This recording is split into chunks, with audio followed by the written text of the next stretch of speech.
성도님들, 지난주에 우리가 본 바대로 한나는 하나님과 심정을 통하는 기도를 하게 됩니다. 그래서 하나님께서는 한나의 마음을 아시고 아들을 주셨고요. 또 한나는 하나님의 마음을 알고 그 아들을 하나님의 말씀을 전하는 사람으로 바쳤습니다.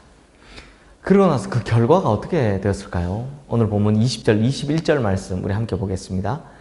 엘리가 엘가나와 그의 아내에게 축복하여 이르되 여호와께서 이 여인으로 말미암아 내게 다른 후사를 주사 이가 여호와께 간구하여 얻어 바친 아들을 대신하게 하시기를 원하노라 하였더니 그들이 자기 집으로 돌아가매 여호와께서 한나를 돌보시사 그로 하여금 임신하여 세 아들과 두 딸을 낳게 하셨고 아이 사무엘은 여호와 앞에서 자라니라. 이 말씀을 보면 여호와께서 한나를 돌보셨다라고 말씀을 하죠. 그런데 놀랍게도 이 돌보다라는 말이 히브리어 피카드인데요.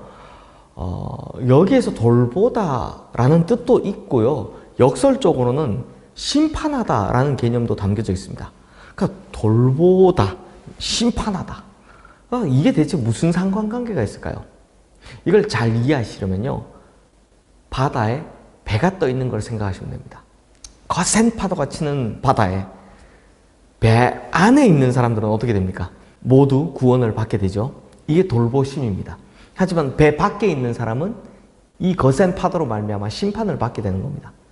노아 홍수 때 노아와 방주 안에 있던 사람과 그 밖에 있던 사람을 연상하시면 되죠.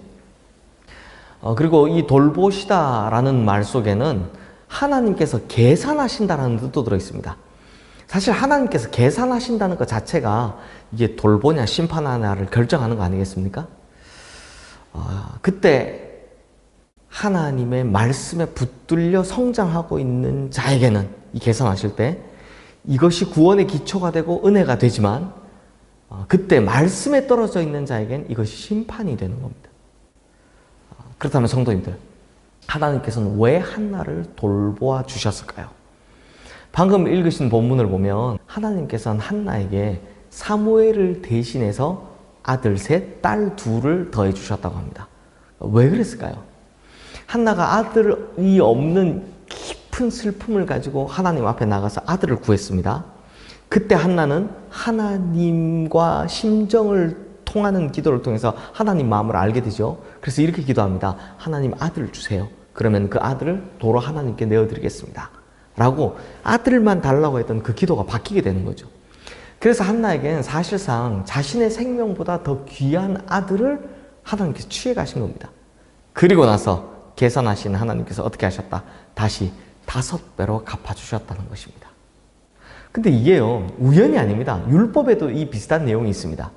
출애굽기 22장 1절 말씀에 보면 남의 소를 가져왔을 땐 5배를 주고 양을 가져왔을 땐 4배를 갚아주라 라는 말씀이 있습니다. 즉 하나님께서는요, 그분의 역사를 이루시기 위해서 사무엘을 한나의 품에서 실질적으로 데려오셨죠. 그리고 어떻게 하셨다고요? 율법대로 5배로 갚아주신 셈이 된 것입니다. 이것이 바로 하나님께서 한나를 돌보셨다라고 하는 내용입니다. 즉 하나님이 계산을 하셔서 갚아주셨다는 거죠. 사랑하는 성도님들, 이걸 보면 우리가 무엇을 알 수 있습니까? 먼저는 하나님께서는 계산하시는 분이시다라는 겁니다. 그리고 두 번째로 자신에게 내어준 것을 수배로 갚아주시는 분이시다라는 것입니다. 그러므로 성도님들, 하나님은 절대로 떼어먹는 그런 하나님이 아닙니다. 무서우리만큼 정확하게 갚아주시는 분이십니다. 그러므로 우리 성도님들도 하나님 앞에 내어드리는 것을 두려워하지 마십시오. 주저하지 마십시오. 반드시 수배로 갚아주시는 분이십니다. 또한 하나님께 내어드린다는 걸 어렵게 생각하지 마십시오. 잠언 19장 17절 말씀에 보면 가난한 자를 불쌍히 여기는 것은 여호와께 꾸어드리는 것이니 그의 선행을 그에게 갚아주시리라 라고 말씀합니다. 이 말씀을 보면 가난한 자에 대한 마음이 긍휼하고 이것뿐만이 아니라 마음만 긍휼하지 가만히 있으면 안 돼요. 그게 아니라 가난한 자를 돕고 낮은 자를 도와주는 것, 이것을 뭐라고 하느냐? 하나님께서 우리에게 꾸는 것, 그러니까 빌리는 것이라고 말씀하고 있습니다.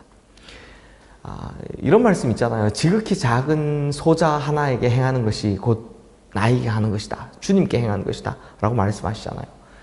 그러면 하나님께서 이렇게 구워 가시는데 그걸 하나님께서 모른 체하고 떼어 먹겠습니까? 아니에요. 정확하신 분입니다. 먼 훗날이라도 어느 자리 어느 시점에서 우리가 가장 절실할 때 그때 하나님께서는 우리에게 구워 가신 것, 그걸 갚아주신다는 겁니다.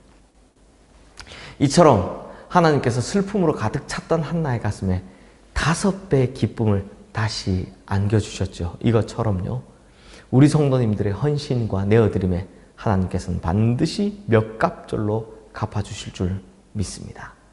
기도하겠습니다. 하나님 아버지, 우리가 이 한나를 통해서 가장 먼저는 하나님과 마음이 통하는 것이 얼마나 중요한지를 보게 됩니다. 그리고 난 다음 하나님께서 원하시는 것이 있으시다면 능히 내어드릴 수 있는 그 믿음 또한 너무나 소중하다는 것을 우리가 보게 됩니다. 하나님은 절대로 그것을 잊지 않으시고 반드시 갚아주시며 그것을 적어도 5배는 갚아주시는 하나님이시오니 주님, 우리가 하나님께 내어드리는 것을 아까이 생각지 말게 하시고 하나님 원하시는 것이 있다면 그것을 능히 내어드릴 수 있는 믿음 가진 성도 되게 하여 주시옵소서. 특별히 가난한 자에게, 낮은 자에게 베푸는 것, 그것을 하나님께서는 반드시 기억하시는 분이시오니 우리가 가난하고 연약한 자들을 위해서 내어드리는 것에 대해서 하나도 아깝지 않게 생각하게 하여 주시옵소서. 그리고 언젠가 하나님의 때에 우리가 가장 필요할 때 정말 능히 5배 이상 갚으시는 그 하나님의 은혜, 또 축복 우리가 반드시 경험하게 하여 주시옵소서. 예수 그리스도 이름으로 기도드리옵나이다. 아멘.